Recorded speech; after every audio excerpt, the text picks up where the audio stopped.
Superheroes make the world go round. Superhero movies are releasing every 3.5 minutes. Can you think of a time where superheroes weren't as massively popular as they are today? A time before the MCU and the failed DCU. Yeah, sure, superheroes have always been popular, but not like they are today. We still had movies, though less frequent, TV shows, and games, but not a multi-billion-dollar industry, since companies like Marvel were, well, quite literally on the verge of bankruptcy 20 years ago.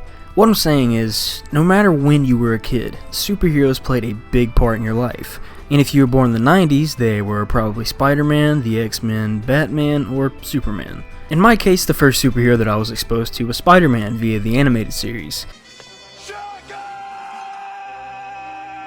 Then one day, as I'm bumping around Kmart back when they actually existed with my grandmother, I spot the PS1 version of Spider-Man, and the rest is, well, what you'd expect.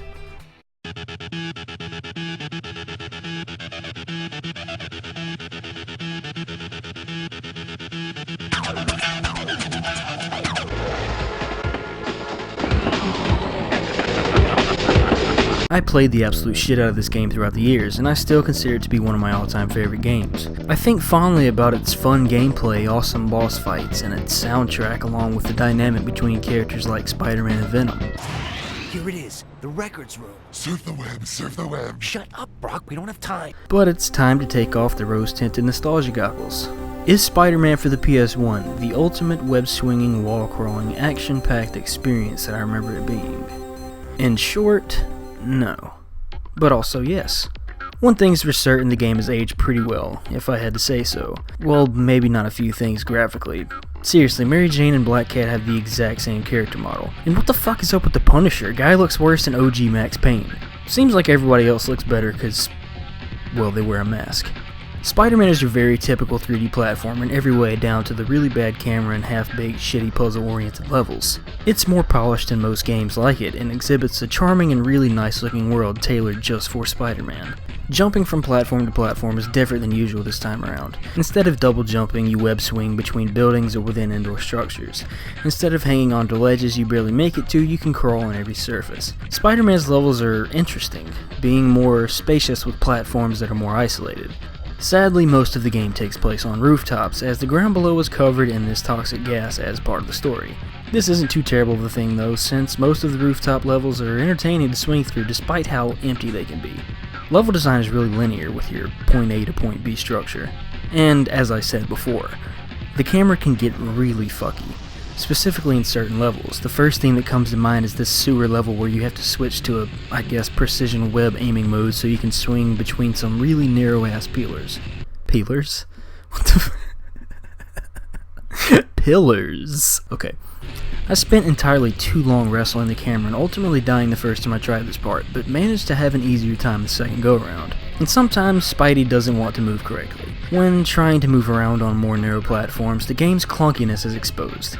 The first thing that comes to mind is this level that takes place on top of a subway train. Staying on top of it during the whole ride isn't necessarily hard, but when you're fighting enemies and avoiding their attacks, and also pair this with the extremely shit camera, you'll end up jumping or accidentally running right off the edge of the train. Just about everything you see is explorable though, and in my opinion fully worth exploring, due to the fact that you can just spot so many Easter eggs all over the place in the form of billboards showcasing other Marvel characters, the Fantastic Four tower, the Green Goblin's lair inside of this suspicious looking crane, or finding the Lizard himself in the sewers, who will even tell you how to reach the end of a particular maze-like level, and running through the newspaper printing room in the Daily Bugle. Traversing a PS1 version of New York City is a real treat when it has this much personality, just on the surface level. In between web swings and wall crawls, Spider-Man will come across a typical enemy in his way. Random thugs, special forces type robbers, SWAT team members, weird lizard men, and symbiotes. Melee combat is nothing special at all. You're given simple 3-hit combos and a grab attack to work with. Web attacks are pretty interesting though. Of course you can temporarily immobilize enemies by tangling them in webbing, but you can also shoot web balls at them or cover your hands in webbing to increase your melee damage. And lastly, my favorite, the exploding web dome. I do like how fighting symbiotes can be different though.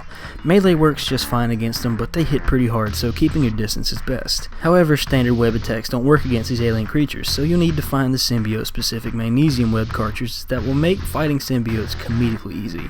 And of course, we get to tangle with all of the most iconic Spider-Man villains like Scorpion, Rhino, Mysterio, Venom, Carnage, Doc Ock. Each boss fight is completely different and must be handled a certain way. For example, Mysterio has these little, well, big ass conduits on his suit that you must destroy while avoiding his lasers and illusions. Rhino needs to be guided into running into shit like the idiot he is. Carnage must be directed into this bubble of sonic emissions, and symbiotes hate this sort of thing.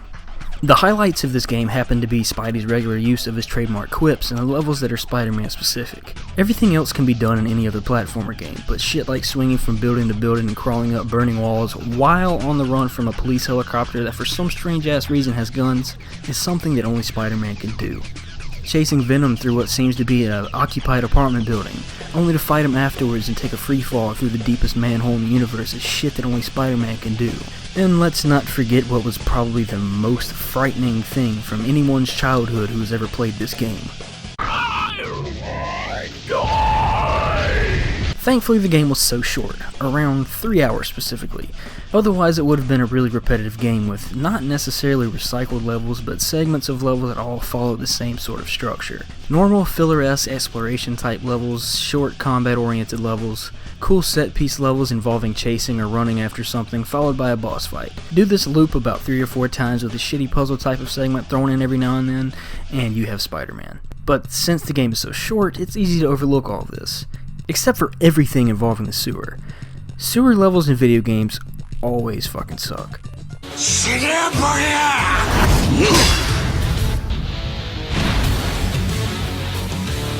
The game's plot feels like a one-off ripped straight from a comic book. It's cheesy and campy and it just works. It's nothing deep or groundbreaking or even remotely gripping, but it damn sure is fun and at times funny to experience. In summation, a reformed, not really, Doc Ock is giving a science presentation when none other than Spider-Man, not Spider-Man, arrives and steals the item being presented. While this is going down, Peter Parker and Eddie Brock are both in the crowd taking photos. Peter runs off to put on his Spidey suit and Eddie has a bad encounter with the fake Spider-Man, causing him to transform into Venom with the goal of making Spidey's life miserable. And things go as you'd expect. Uncover what really went down and beat up the supervillains involved while also allowing Venom to become the best character in the entire game once you beat some sense into him and he becomes your wingman, ultimately leading to Spider-Man saving the day with the bad guys behind bars. All good fun. Spider-Man is a game that was very well received upon release, and for good reason. While containing some technical issues and lazy pacing like many other games also do, Spider-Man, while still a somewhat generic-ish linear platformer, shines as a timeless classic in the land of superhero video games that exhibits more personality and charm than actually a lot of games out today. But this isn't the end of our time with Spider-Man on the PlayStation 1. Somewhere out there is a disappointing sequel that hardly seems to be mentioned in the same conversation as its predecessor. I myself haven't played it, and I'm curious to see what makes it so inferior. Next up, we'll be taking a look at Spider-Man 2 Enter Electro.